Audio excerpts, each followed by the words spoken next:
Eu me chamo Carlos Dalmo Moreira, nasci nessa cidade de Itamarandiba no dia 8 de janeiro de 1934.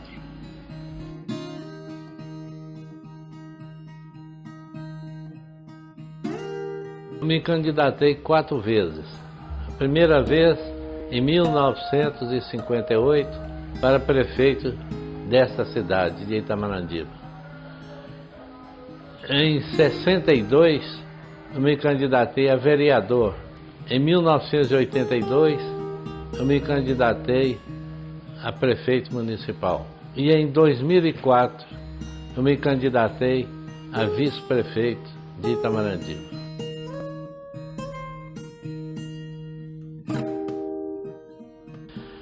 Eu me candidatei pelo seguinte: eu me tornei professor e vi que se eu me candidatasse a prefeito, eu teria mais condições de ajudar na educação do município.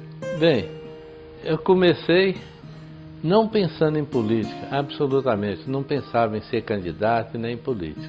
Mas eu cheguei de Belo Horizonte aqui, em Itamarandiba, em janeiro de 1955, eu estava com 21 anos. E a mocidade aqui não tinha diversão nenhuma, não tinha nada. Eu, acostumado em Belo Horizonte, vi que a mocidade aqui estava muito parada. Eu comecei então a chamar o pessoal, ou para jogar futebol, que eu gostava muito, embora eu não fosse bom de bola, é preciso que se fale isso. Comecei a liderar o pessoal, que tinha que fazer isso, fazer aquilo e tal, etc. E me projetei. Era novo, estava com 21 para 22 anos e tal. Quando foi em 1956, chegou aqui na cidade o deputado federal, o Dr. Badaró Júnior. E o senhor prefeito na época, que era o senhor Geraldo Costa, e o senhor Niquinho Ganda, que era o chefe político, procuraram esse deputado e falaram com ele que o anseio aqui do povo era ter uma escola de 2º grau. O jovem aqui, a criança saía do 4º ano aí da escola estadual e não tinha mais nada, não tinha opção nenhuma mais de estudo. A não ser aqueles que eram filhos de pais mais ricos, que tinham oportunidade, esses pais então os encaminhavam geralmente para estudar em Diamantina ou em Belo Horizonte, até que um dia fizeram uma reunião da qual eu participei e discutiram o que fazer sobre o educandário aqui em Itamarandiba, secundário. E eu vi que eles estavam em dificuldades, como que deveriam começar, quais as providências necessárias, etc. e tal. E quando eu vi aquilo, eu falei com eles: eu estou disposto a topar essa parada com vocês aí e conseguir esse estabelecimento. Eu falei com eles: para isso eu preciso de apoio político de vocês e apoio também financeiro, porque eu vou ter que viajar, vou ter que ir em Belo Horizonte, talvez até no Rio de Janeiro, porque tempo o Rio de Janeiro que era a capital do Brasil. Aí eles se prontificaram: não, se você está disposto a fazer isso, nós ajudamos. Aí o chefe político, era o senhor Niquim, se interessou, o prefeito também se interessaram, e me deram uma carta dirigida ao deputado Badaró Júnior, dizendo que eu estava credenciado para resolver o caso do educandário gratuito aqui em Itamarandiba e que tinha todo o poder político para resolver qualquer parada, em nome deles, que era o chefe político da época, o senhor Niquim, e o prefeito Geraldo Costa. E fizeram uma vaquinha também entre os habitantes aí da cidade, levantaram uma certa importância.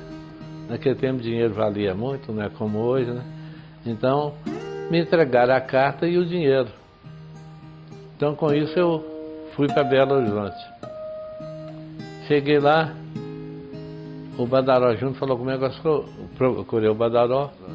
Ele falou comigo, você tem que ir na delegacia do ensino aí, do Ministério da Educação, para saber o que você tem que fazer, o que você não tem e tal. Então eu procurei a delegacia do Ministério, naquela ocasião chamava Ministério de Educação e Cultura, cuja sigla era MEC.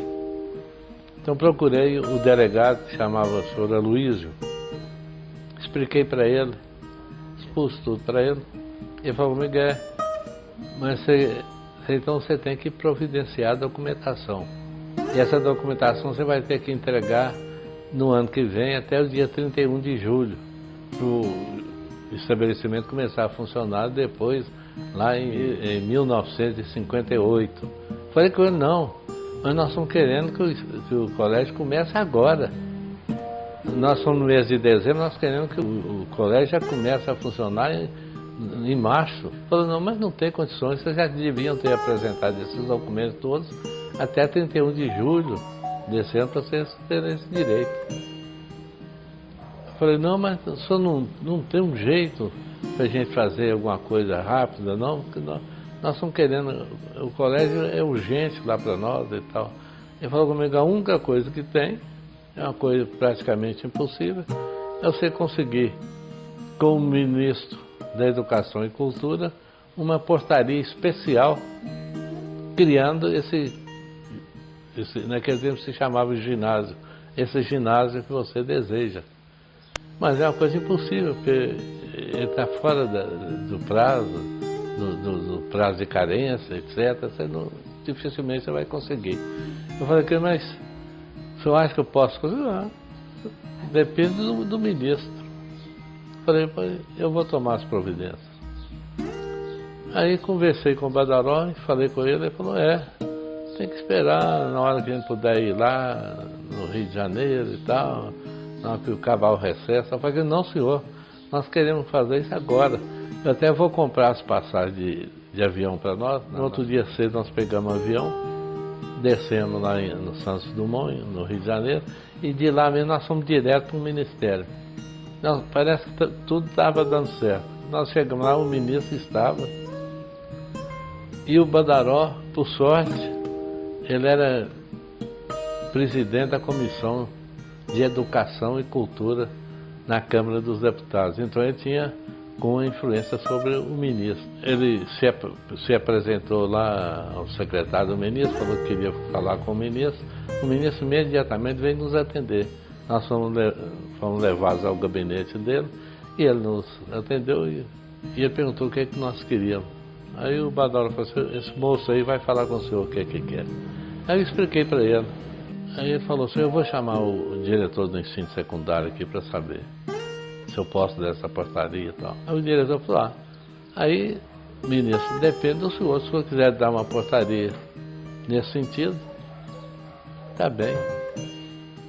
Aí o Clóvis, que o ministro era o Clóvis Salgado, era mineiro, né?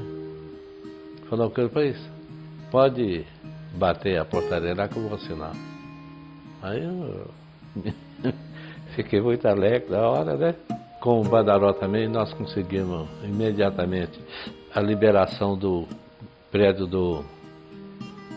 da Escola Estadual Coronel Jonas Câmara para o ginásio funcionar à noite na escola. Imediatamente o secretário deu, mas o Badaró nos ajudou demais. E nós resolvemos dar o nome do ginásio ao pai do Badaró, que era chamar Francisco Badaró.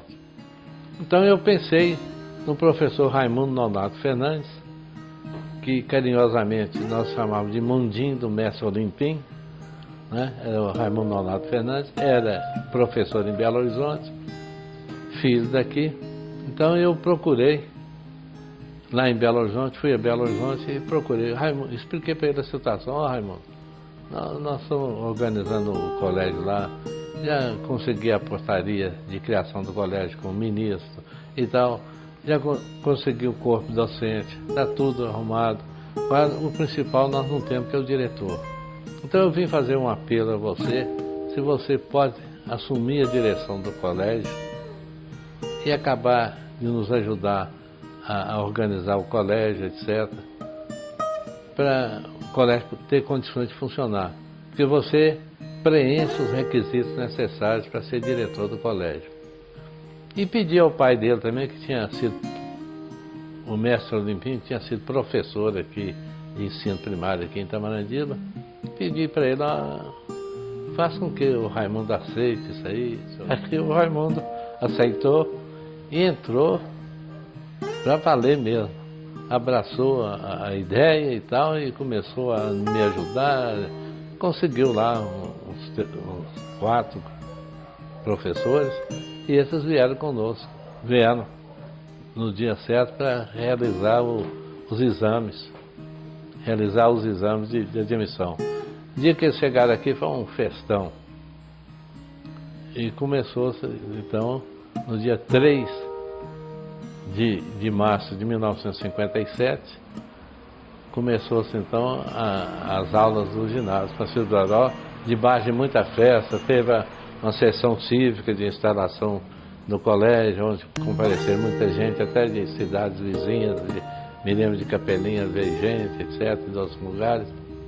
Entrei também como professor de colégio, naquele tempo professor de latim. Uma vez que eu havia estudado 6 anos no Seminário Diamantina, dominava alguma coisa da língua latina que desse para dar as aulas. E assim eu fiquei muito tempo dando aula e sendo presidente do Diretório Municipal da Campanha Nacional de Educandários Gratuitos. E o colégio tomou nome. Muitos alunos de outras cidades vizinhas vieram para cá, de Coluna, de São Pedro do Açuí, de Carbanita, desses lugares todos vieram estudar aqui, sabe? Assim o colégio começou a funcionar com o nome de Ginásio Francisco Badaró. Aí está a história resumida da luta. Nesse meio tempo, o titular do cartório do primeiro ofício, de escrivão do cível e oficial do registro de imóveis, estava para se aposentar. A minha mãe, conversando com o seu Niquinho, que é o chefe político, a minha mãe, que era muito amiga dele, conversando com ele, falou com ele que sabia que o seu Quincas Guimarães ia aposentar do cartório, do primeiro ofício, e que se tinha condições de eu entrar no cartório. Naquele tempo o chefe político era o seu Niquinho Ganda, uma pessoa muito sensata, muito boa pessoa, muito humano, era uma pessoa muito boa. E o juiz também, na ocasião, me nomeou para atender interinamente os cartórios do primeiro ofício de notas, escrivania judicial e oficial do registro de imóveis. Então o juiz me nomeou para interinamente. Isso foi no dia 27 de maio de 1957. Aí eu consegui a minha nomeação, naquela ocasião, pelo governador Bias Forte. Então ele me nomeou vitaliciamente para os cartórios. Quando foi em agosto de 58, eu tomei posse dos cartórios. Poucos dias depois, eu tive que me licenciar do cartório para poder me candidatar a prefeito, como o senhor Niquinho tinha me falado. E o senhor Geraldo Costa também, que era prefeito, me apoiado. E assim as eleições ocorreram no dia 3 de outubro de 58. Eu então fui eleito prefeito. Nessa ocasião eu estava com 24 anos, quando fui eleito prefeito. No dia 31 de janeiro de 59, eu tomei posse. Fiquei até 31 de janeiro de 63.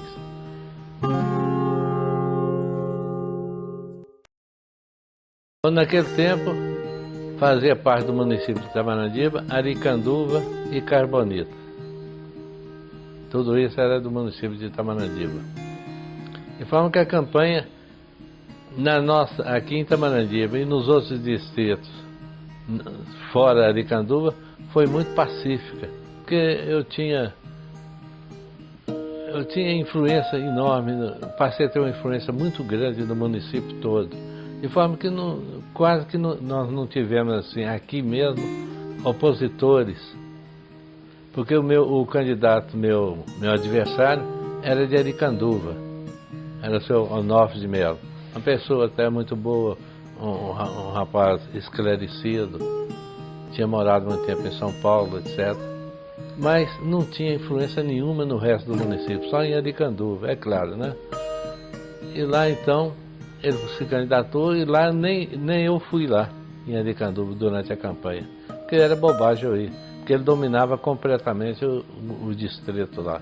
Era bobagem eu ir, etc. Então nós fizemos campanha mais nos outros distritos. Aqui, distrito da cidade, Penha de França, Carbonita, Padre João Afonso. E tanto que eu ganhei em todos esses distritos, menos em Aricanduva. Mas a campanha foi tranquila. Tanto eu como ele mandamos fazer uns cartazes, né, umas folhas, com nossos retratos, etc. Creio que nós não fizemos nem santinho, naquela época nós não usávamos santinho, não. Fizemos essas propagandas e correu tranquilo. Eu era do PSD, que era o partido do Juscelino, e ele era candidato da UDN, o Onofre, da UDN.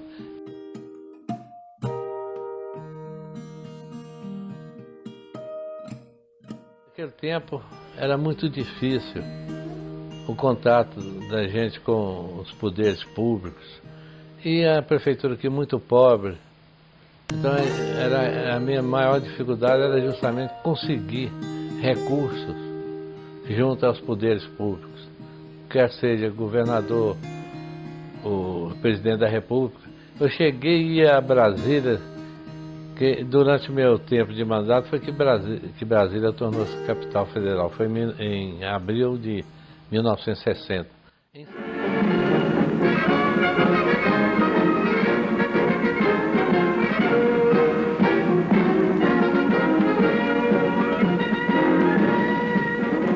O presidente Kubitschek entra no recinto sendo longamente aplaudido pelos congressistas e assistência.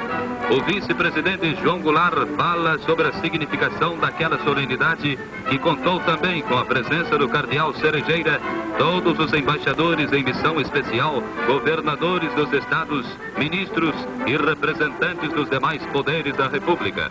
Em 62, eu fui a Brasília na esperança de conseguir mais alguma coisa. Já estava no fim do meu mandato, consegui alguma coisa e principalmente consegui a água para Carbonita. Lá então eu fui, nesse tempo o presidente da República era o Jango, João Goulart. E o primeiro-ministro, foi no tempo que eles criaram o parlamentarismo no Brasil, era o Tancredo Neves. Então eu fui cheguei aí no primeiro-ministro, no Tancredo Neves, que eu já havia recebido aqui em 1960, na campanha dele. Agora ele já era primeiro-ministro em Brasília. Então eu fui em companhia do deputado federal Carlos Murilo Felício dos Santos. Eu fui lá, estive com o Tancredo e tal, ele falou, nós vamos encaminhar, como todo político sabe como é que é, nós vamos encaminhar isso aí e tal. Então, nós vamos atender seu pedido e tal, que isso, que aquilo, mas no fim era só para embrulhar, eles não atendiam nada, né? E parece que nem tinham condições de atender. Porque aqui no estado eu não tinha conseguido nada mesmo, sabe? Principalmente para essa água de Carbonita, que eu estava preocupado em atender o pessoal de lá, que lá tinha um problema sério de água. E aqui na cidade nós devíamos ter uns 16, no máximo, funcionários. Que a prefeitura também não tinha onde pagar, também não arrecadava, não tinha. A única verba que entrava, uma verbazinha melhor, era do imposto de renda. Com essa verba de imposto de renda é que a gente fazia alguma coisa, olhava as estradas, fazia as pontes, construir prédios de escola, como eu falei com vocês aí no Dom Serafim, em Penha de França, e o prédio aqui do ginásio, que foi recentemente demolido, né? Aqui também em Itamaratiba. Assim, eu me dediquei mais à educação e era difícil conseguir. Em 1960, em dezembro de 1960, estava o fim do mandato também do Bias Fortes, que era do PSD. E havia ganho a eleição para governador o Magalhães Pinto, que era da UDN. Então, o que eu quisesse no governo estadual tinha que ser agora, porque o mandato do Bias Fortes, que era governador do PSD, iria terminar no dia 31 de janeiro. E havia necessidade de um novo grupo escolar aqui, porque o Jonas Câmara não estava dando condições mais, estava cheio. Então eu fui ao secretário da Educação, naquela ocasião era o Ciro Maciel. Expliquei para ele: não, doutor, nós precisamos de mais um grupo escolar na Itamarandíba, não sei o que mais e tal. Conversei bastante com ele e tal. Ele falou: mas como é que faz? Nós estamos no fim do mandato. Pois é por isso mesmo que eu estou querendo, porque eu sou do PSD, vai entrar a UDN e com a UDN eu não vou conseguir nada. Eu ainda tenho mais 2 anos de mandato na prefeitura. Vamos criar esse grupo lá e tal. Ele se prontificou a criar. Ele falou comigo: qual é o nome que você quer dar ao grupo? Eu falei: é São João Batista, que é a padroeira da cidade. Lá eu quero pôr o nome de São João Batista. Ele falou: nós vamos criar. Você pode esperar que nós vamos criar. E assim ele fez. Criou o grupo e autorizou a sua instalação. Então, ele me perguntou assim: e aonde? Não tem prédio lá? Onde você vai fazer? Eu falei: não, eu tenho prédio, eu garanto que eu vou dar o prédio. O prédio, a prefeitura vai entrar com o prédio. Só pode ficar sem SUS. Aí eu pensei logo: eu vou pegar o sobrado da prefeitura, onde a prefeitura está funcionando, vou adaptar ele rapidamente para ser o grupo. E assim eu fiz. Fui lá, vim aí, tirei a prefeitura toda lá, esparramei para a cidade os departamentos e tal, e tirei alguma parede aqui, outra lá, etc. E fiz quatro salões, gabinete para diretora, etc., sala para professores, etc. Tudo coube ali, sabe? Assim eu fiz, de forma que quando foi no dia 1º de fevereiro, o Biasfort saiu dia 31 de janeiro. No dia 1º de fevereiro, as aulas começaram no São João Batista. Quando terminou meu mandato, assumiu a prefeitura o seu Niquinho. O seu Niquinho, então, providenciou imediatamente a construção do prédio para nele funcionar o Grupo São João Batista. E assim foi feito. Ele construiu o prédio, construído o prédio, o Grupo São João Batista saiu do sobradão ali da prefeitura e foi para o prédio novo que o senhor Niquinho construiu.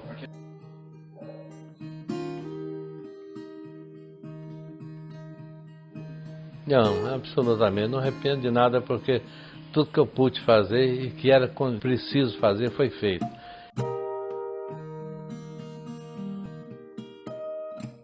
Me sinto alegre em ter me dedicado muito à educação. Isso eu fico muito satisfeito em ter me dedicado à educação no meu mandato.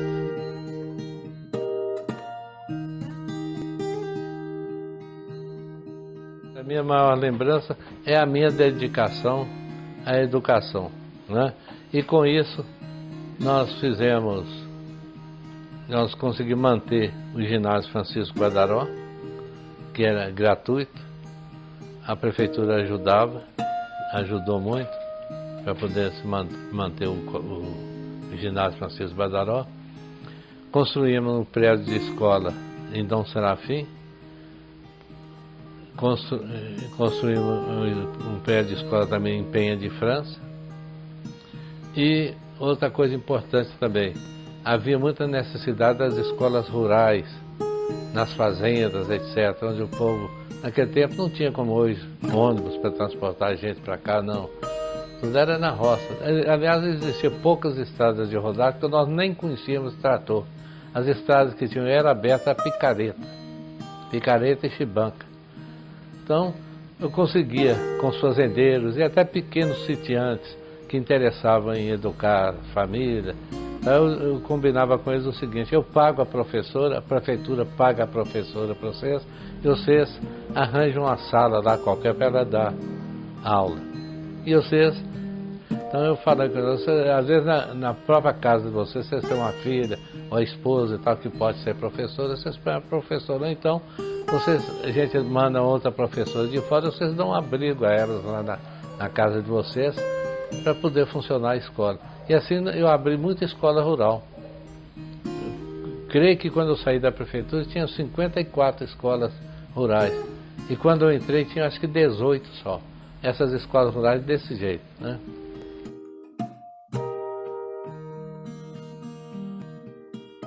A política significa o seguinte: a pessoa tem um ideal.